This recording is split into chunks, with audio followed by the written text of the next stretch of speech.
자, 짜투리 시간에 영어 원서 읽기.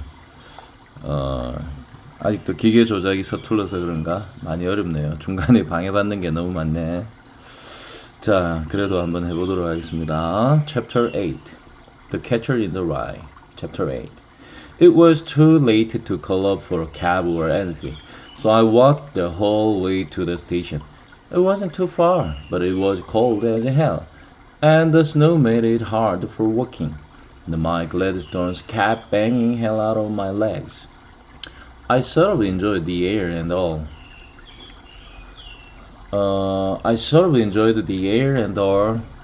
Though the only trouble was the cold made my nose hurt, and right under my upper lip, where all the stradlators laid a one on me, it smacked my lip right on my pith, and it was pretty sore. My ears were nice and warm though.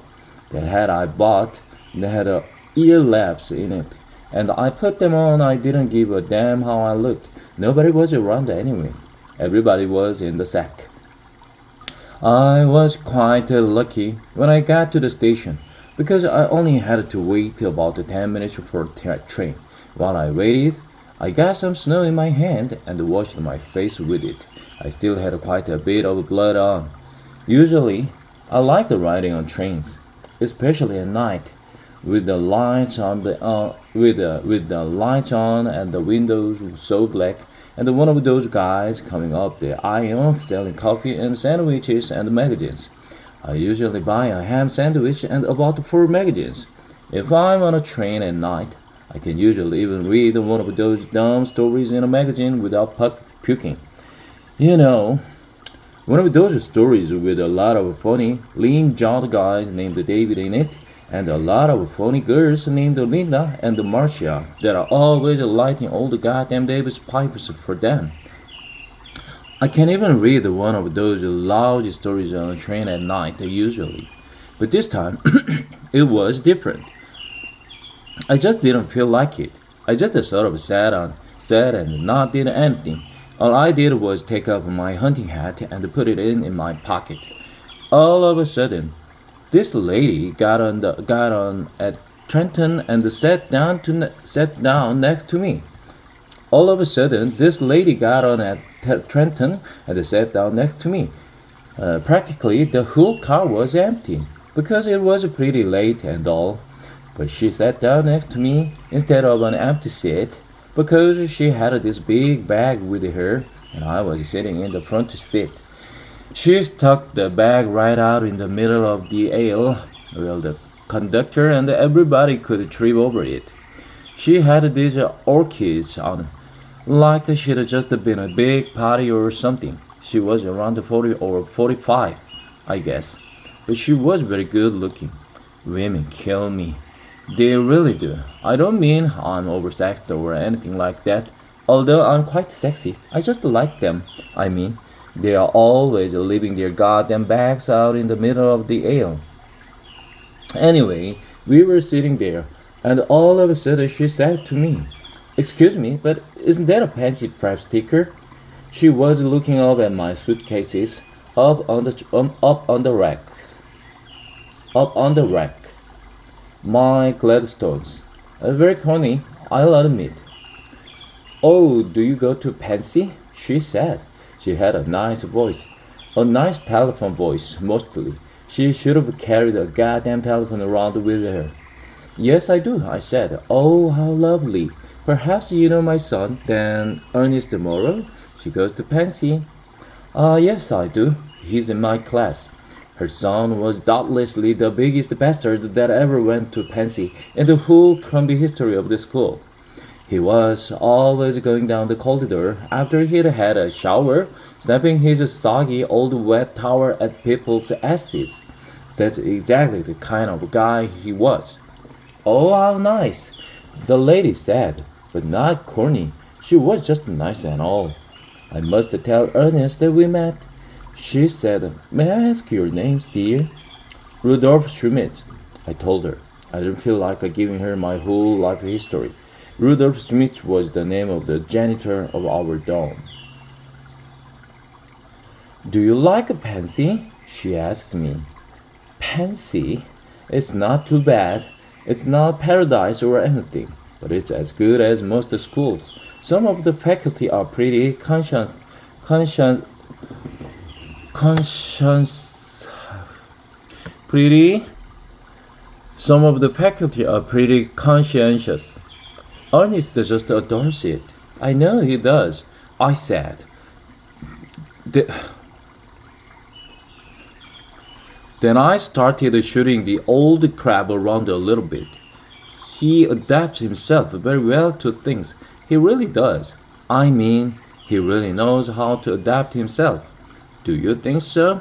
She asked me. She sounded interested as hell. Ernest? Sure, I said.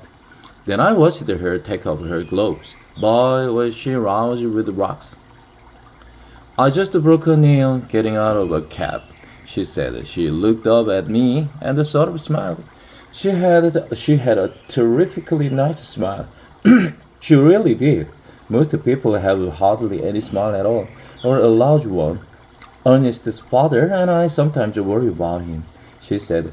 We sometimes feel he's not a terribly good mixer. How do you mean? Well, he's a very sensitive boy. He's really never been a terribly good mixer with other boys. Perhaps he takes things a little more seriously than he should at his age. Sensitive. That killed me. That guy Morrow was about as sensitive as a goddamn toilet seat. I gave her a good look. She didn't look like any dope to me. She looked like she might have a pretty damn good idea what a bastard she was the mother of. Mother of. But you can't always tell with somebody's mother. I mean, mothers are all slightly insane. The thing is, though, I liked old Maru's mother. She was all right.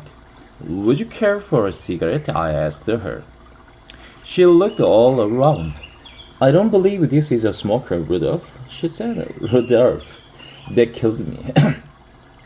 That's all right. We can smoke till they start screaming at us, I said. She took a cigarette off me and I gave her a light. She looked nice smoking.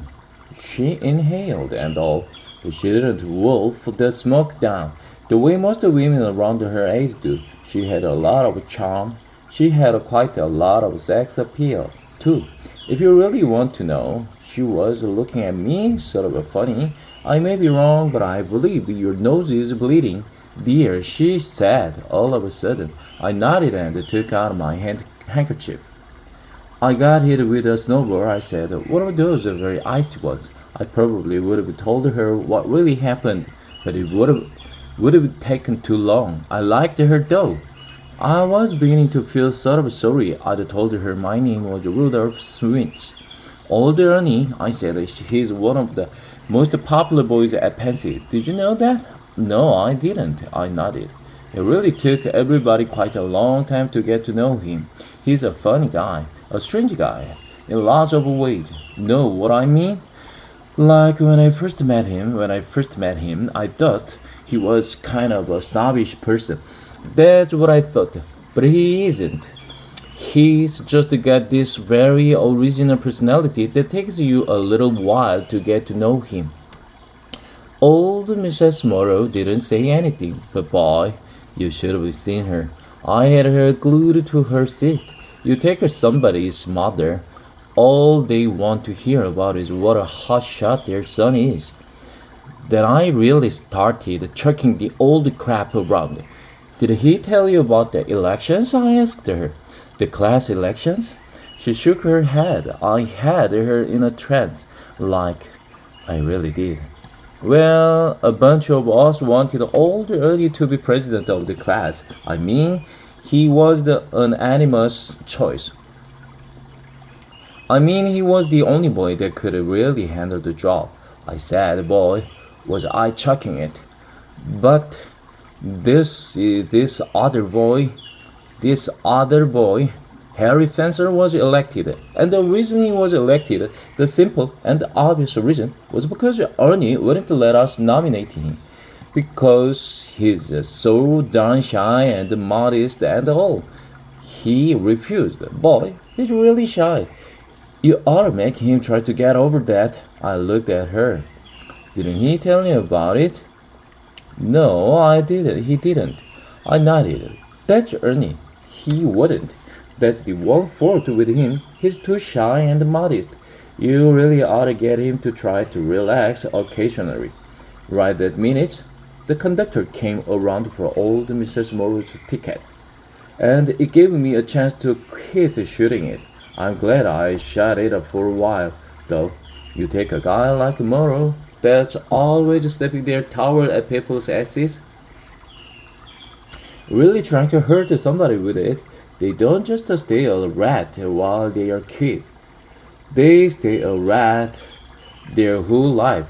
But I bet, after all the crap I shot, Mrs. Morrow will keep thinking of him now as this very shy, modest guy. They wouldn't let us nominate him for president. She might. You can't tell. Mothers aren't too sharp about that stuff. Would you care for a cocktail? I asked her. I was feeling in the mood for one myself. We can go in the club car, all right. Dear, are you allowed to order drinks? She asked me. Not snotty. Not snotty, though. She was too charming and all to be snotty. Well, no, not exactly.